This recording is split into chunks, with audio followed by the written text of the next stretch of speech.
Qarangda, ushbu tabrigimiz va dil izhorimiz Dilshodbek ukamiz nomlaridan 8-mart munosabati bilan voliday muhtaramalari Gulandon onajonimizga bag'ishlanadi.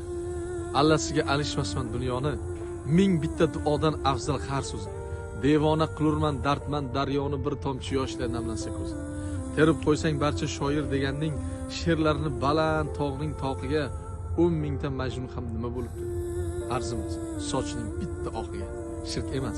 Shirk emas kechirsin Xudoning o'zi, men faqat onamni tavof qilaman.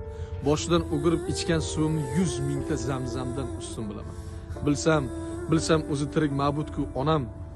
Aslida mehrdan bunyod bo'libman. Nurdayin pok, oppoq Ka'ba-ku onam. Men esa oq Ka'ba izlab yuribman. Rosti gap dunyoni o't olib ketar.